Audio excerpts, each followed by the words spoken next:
O 7. Teve um jogo também, né, minha gente? Teve um jogo também que pese, né, toda a influência da arbitragem na partida, mas também teve bola rolando.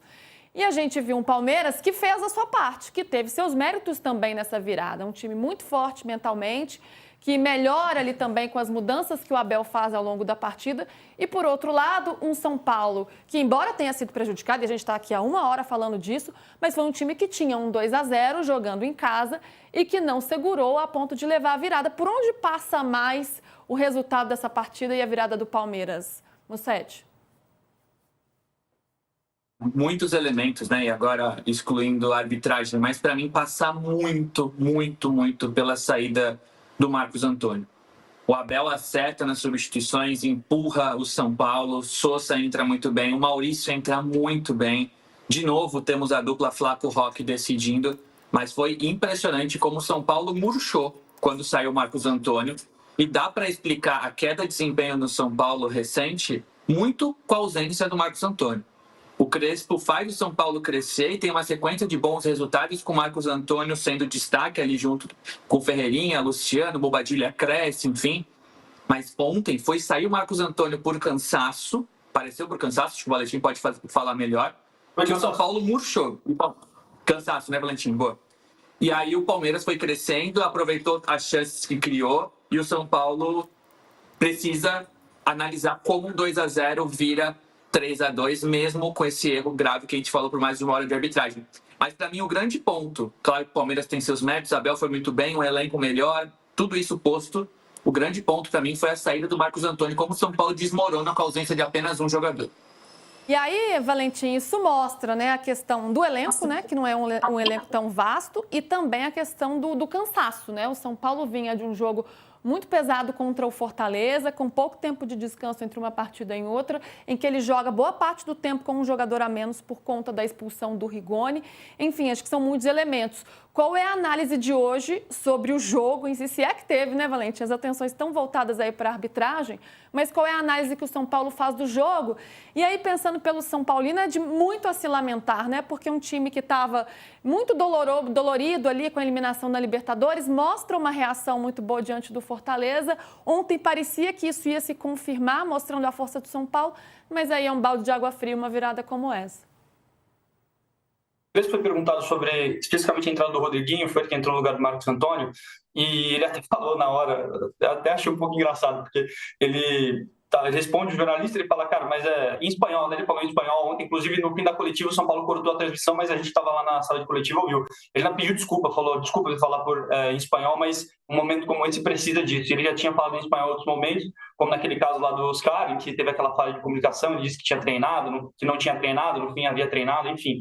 Ele falou ontem de novo em espanhol, ele até perguntou uma hora, eu sou louco? Todo mundo aqui concorda com o que eu estou falando? É escandaloso, é gravíssimo, e aí ele entra nessa avaliação de que é difícil falar da partida se a partida como um todo, sobretudo o momento complicado para o São Paulo, ocorreu depois desses erros crassos de arbitragem na visão do São Paulo. Então, o próprio Crespo até falou, podemos melhorar algumas coisas? Sim. Podemos fazer ajustes? Sim, mas é difícil falar, ele disse isso, difícil falar num momento como esse. O que eu acho que chama atenção aí, partir de análise, é como o São Paulo, mais uma vez, não pôde contar com o Oscar, que havia ido para o banco de reservas no jogo contra o Fortaleza, lá na vitória com 1 a menos, e até pelo fato de estar com um jogador expulso, acho que talvez não fosse jogo para o Oscar, mas acho interessante como o São Paulo de novo aposta num criado à base, e não dá para... A gente tem que ser muito preto no branco aqui, né? De fato, o Rodriguinho errou no primeiro gol do Palmeiras, ele acaba perdendo a bola, tem toda a construção da jogada logo depois pro gol do Vitor Roque, mas eu acho interessante falar que o São Paulo, mais uma vez, não contou com jogadores experientes que recebem salários grandes num momento de necessidade. Estava ganhando por 2-0, um choque rei contra um Palmeiras que briga pelo título, que tinha toda a capacidade para virar o jogo. Podia não ser muito provável, mas todo mundo sabia, e daí eu falo até com análise de quem estava na zona mista e sentia o que os repórteres estavam falando um para o outro, que as web rádios estavam comentando. O Palmeiras melhorou no segundo tempo, no começo do segundo tempo já dava para ver a melhora do Palmeiras. Então, assim, ninguém duvidava que o Palmeiras tinha a capacidade técnica de em algum momento, voltar para o jogo. E voltou, não só voltou, como venceu o jogo. E o São Paulo não pôde contar com seus craques, vamos colocar assim. O Lucas até entrou quando estava 2-2, e com ele em campo, o São Paulo toma o terceiro. O Oscar não entrou em campo, o Luiz Gustavo, que havia jogado na quinta-feira, e lógico, vive toda uma questão de recuperação depois de literalmente quase morrer, do tromboembolismo pulmonar, não pôde jogar. mas acho que fica essa tônica. O São Paulo não pôde contar com jogadores que paga bem e que, teoricamente, eram pilares para a construção do elenco dessa temporada. E, de novo, por lesão. Pois é, né, Valentim? Jogadores que são referências, que poderiam até pela liderança, não só técnica, mas até ali uma liderança emocional, no momento que as coisas começaram a ficar difíceis, dar uma acalmada no jogo, mas não deu para contar muito com eles. Valentim, obrigada pelas informações, parabéns pelo trabalho, viu? Até amanhã. Valeu, gente. Bom programa aí. Beijo. Gente, vamos para o intervalo rapidinho e aí a gente continua aqui no YouTube, a gente vai continuar falando sobre essa virada do Palmeiras e o PVC vai explicar para a gente um pouco por onde passou essa virada do Palmeiras. Então vamos para o YouTube, fica ali com a gente. PVC, vamos lá? Vamos ver a prancheta? Eu acho que tem duas coisas aqui. Tem o primeiro tempo, a gente não pode perder de vista que o lance de arbitragem tem tudo a ver com isso, evidentemente, né? Mas assim, primeiro, dava muito certo o lado esquerdo do São Paulo, né? Porque o Marcos Antônio não era um meia esquerda, mas ele era um meia que vinha, Pablo Maia, Bobadilha, Marcos Antônio, ele vinha por dentro, ele vinha por fora e se juntava aqui, obrigava muitas vezes o Veiga a sair da marcação que ele deveria fazer direta com o Enzo Dias. E o Enzo Dias explodia no GI. O Enzo Dias ganhou tudo do lado esquerdo no primeiro tempo. Inclusive a jogada do gol, do segundo gol, o Palmeiras reclama de falta no Vitor Roque, que não foi falta, não foi marcada, não foi pro VAR também. Tem aquele... Estou falando muito de uma jogada do Sousa também. Do Sousa no segundo tempo. Mas aqui vamos pegar pelo primeiro tempo. Sim. O Enzo Dias explodia no GI. E o lado esquerdo do São Paulo era muito forte, com o Marcos Antônio jogando muito bem e com o Enzo Dias ganhando tudo, passando pelo Veiga, que não dava o primeiro combate, que o Veiga é um meia que vem para dentro e aí o corredor fica livre para o Enzo Dias bater com o GI. E o Enzo Dias ganhou tudo do GI. Foi parte da construção do jogo do São Paulo no primeiro tempo. No segundo tempo, o que mudou? Bom, primeiro o Maurício entrou. Aqui já estamos falando de uma alteração que aconteceu aos 20 do segundo tempo.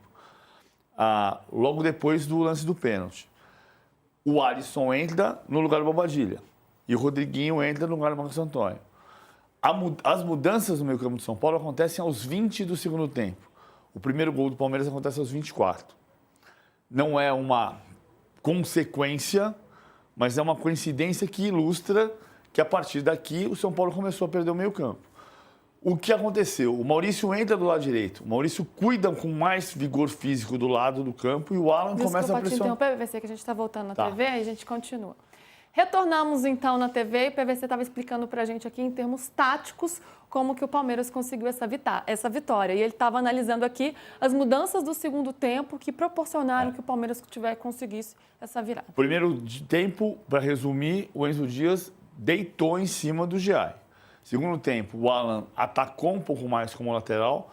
O Maurício não parou do lado. Ele ajudou o Alan na marcação, mas ele circulou, tanto que ele faz o cruzamento do primeiro gol pela esquerda e ele faz a roubada de bola na meia esquerda para fazer o passe para o Flaco Lopes marcar o segundo gol.